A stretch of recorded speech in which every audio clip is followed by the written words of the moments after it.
Thank you, everybody. I'm really excited to be here. This is super cool. When I got the invite, I was just like, oh my God, this is like such a dream of mine to come. And I couldn't pass it up. So I want to thank Naomi. Thank you so much for everything, and the conference organizers.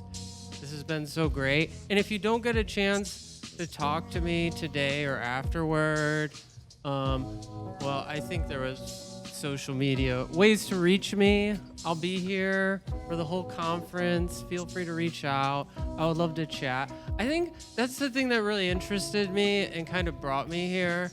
You know, I'm not an expert in Buddhism or even philosophy, really. But it was super cool because when I was invited to this, I really started to dive into Buddhism and learn more about it. And it really excited me and interested me in so many different ways. But it also brought up so many questions, especially about the work I do. I'm a genetic engineer, and so what I do is, can we go back a slide? Oh, we're missing a slide? Oh, we might be missing a slide or something. Anyway, I genetically engineer embryos. Embryos of animals, from like fish all the way up to farm animals. It's crazy because when you think about it, this is the first time in the history of life on Earth, the first time that we can actually change the DNA of organisms, right? Is that crazy? No? Yeah, maybe? I think it's really crazy. All other organisms for, the history of the Earth, 4 billion years. Well, there weren't organisms for all 4 billion, but for 4 billion years, we could not change the DNA. All DNA just came through reproduction. Now we can change it. We can change it almost to whatever we want. All the animals you see here, they start out as this single cell, zygote embryo. That's how they all start out. And then the DNA inside, that's what tells the embryo to develop into what it turns into. Whether it's a bird or an elephant or a human. To me, that's really interesting. And we're starting to learn to change that. We can change the DNA to make these organisms different from birth. Sometimes I like to think about, what if I could sit down? What if we could give that lizard sapient-like intelligence? What if I could sit down and have a conversation with that lizard? What would it say to me? If I told it my philosophies, if I told it my thoughts on society and culture, religion and spirituality, would it laugh at me? I mean, sometimes I think these animals might think of the things we do are pretty ridiculous. But we are on that precipice where we can start creating these things. And what I like to say is we are able to now dream of what I like to call these biological insanities. Oh, well, this is the slide out of order. We can genetically engineer humans. Right now, the humans you see around you in 100 years, 150 years, they're going to be completely different. And there's really no stopping that. I know it seems crazy, and maybe I sound crazy, but the reality is we can change the DNA of human embryos. But it's not just that. We can add new organs, create completely new things that people have never seen before. What if we could genetically engineer a Buddha? I don't know, is that a crazy idea? A being that is egoless, full of compassion. Is that impossible? Is science and technology not going to be able to reach these things? Or what are the limits of science and technology, right? I think for me, myself, what I kind of see myself as is somebody who tries to see the future and create it. I do in my work, in my company, in the science I do. And it seems like this future is moving really fast, right? Will we have human-animal hybrids? How does that relate to the karmic cycle of reincarnation? What does it mean? Are mermaids gonna be a thing? I think probably, to be honest. But I think that we are going to see some crazy things, and technology is moving so fast. Biotechnology especially.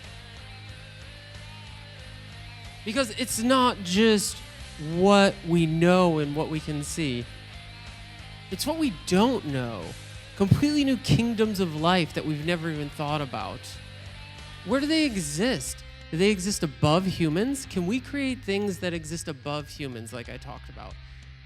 Maybe in karmic reincarnation.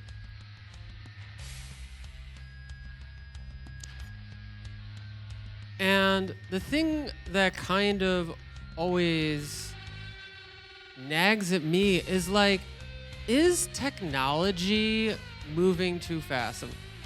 You know, it's like this thing where I try to push technology forward, but I'm also kind of scared of it because I feel like innovation and technology is kind of this all-consuming thing that doesn't care about what's in front of it. It just eats everything and keeps going forward.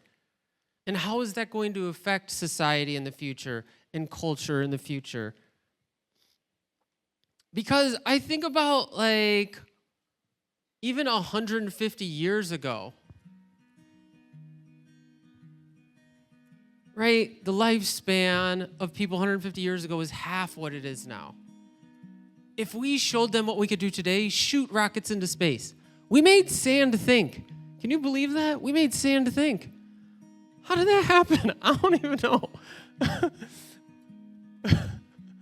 We can edit the DNA of life, of any living thing. We can edit the DNA. If you went to somebody from 100 years ago, they would think they would be in awe of what we could do. Maybe think we are gods. They would be so impressed with the technology we developed. They wouldn't know how or what's going on. And I like to think about, well, you know, we have all these scientists nowadays who are like, oh, this is the way it is, and this is the way it's gonna be, and stuff like that. But I think we don't even know. Just like those people 150 years ago that could not imagine we'd be shooting rockets into outer space, making sand think, or editing the DNA of all of life. We might not be able to comprehend what science and technology in our future is going to look like. But to me, it's kind of important to understand that because the world we're building now is based off of how we view this reality. And the world we are building now is going to affect the future. And so understanding maybe where this world is going, where technology is going, is important to help us build that future.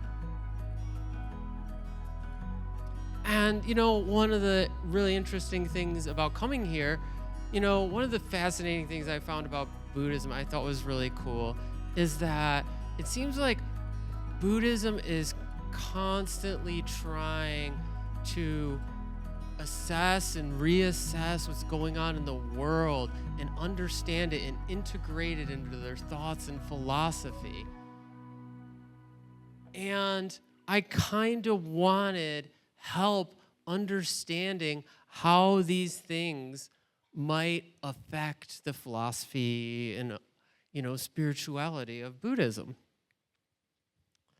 To me, the future I'm thinking about and dreaming of, or trying to understand and trying to relate it to Buddhism and spirituality,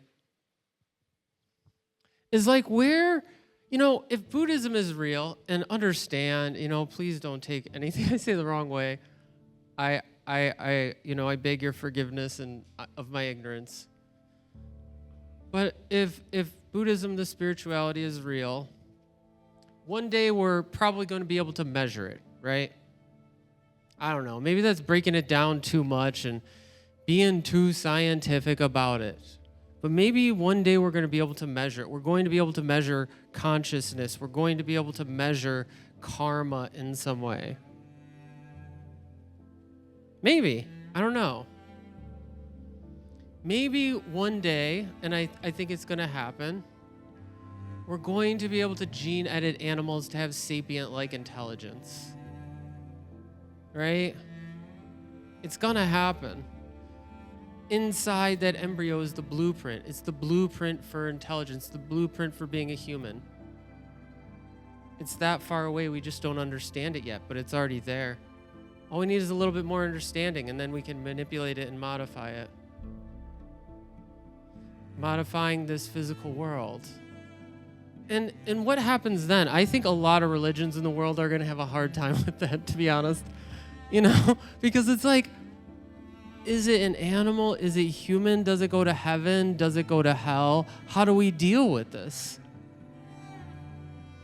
And it starts to make me think, like, is technology and this innovation going to kind of like destroy religion and spirituality or make it better? One day I imagine we're going to be able to measure consciousness in some way. We're going to figure out a way to measure it. Maybe it's not next year or 10 years or 100 years. 500 years, 1,000 years? Does that seem that ridiculous? We made sand think. Sorry.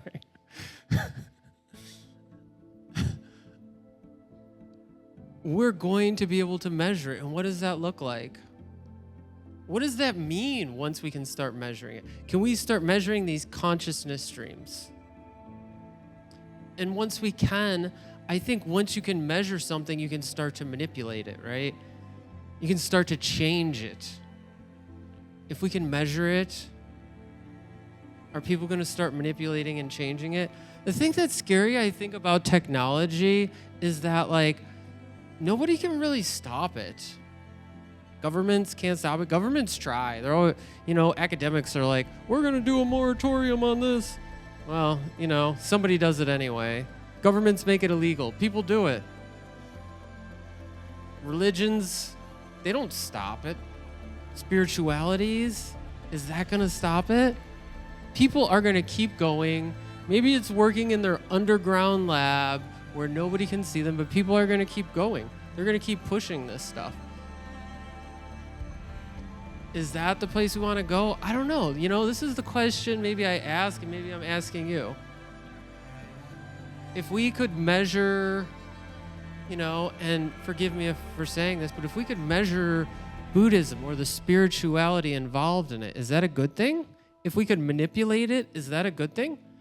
If we could manipulate the karmic cycle using technology, if we could see the consciousness streams coming from organisms and start to nudge them, start to change them, start to push them around. What if we could break the karmic cycle using technology? I don't know. I imagine that one day these things might, will, could be possible. I don't know if this is like a cautionary tale or an inspirational talk. I don't really know, but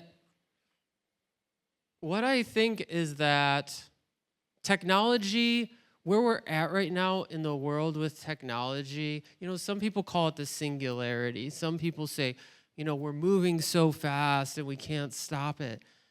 And I think that's so true. I think it's like we're at this place where technology has become this force of its own, and it just keeps progressing.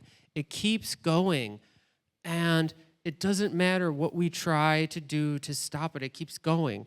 Is that good? Is that bad? I don't know. I think maybe we should question these things more, as a lot of people have been talking about, We should question what is life and what isn't, what is an embryo and what isn't. Should we try to measure consciousness or that spark of life? Should we try to manipulate it? Should we try to genetically engineer a human to be a Buddha if we could? Is that crazy? Is that wrong? Is that going about it all the wrong way? And if so, why? I don't know. Maybe I'm totally crazy, and it's okay if you think that. But I hope that maybe from this talk, it leads to a discussion, and maybe you can help me answer some of these questions for myself, because, as somebody who is unfamiliar with a lot of these things, it's something I would like to understand, because I see our future right now, and maybe a lot of people do, in a precarious place. What's the future of humanity? Where is it going to? What's the future of life on Earth? And where do we want to direct it to? Where are we trying to direct it to? I hope a place of compassion and love, and if so, how do we get there? And is technology the way? I don't know. I hope that the stuff I do has a positive impact on society and the world, but sometimes, I don't know. Anyway, thank you all for listening to my talk.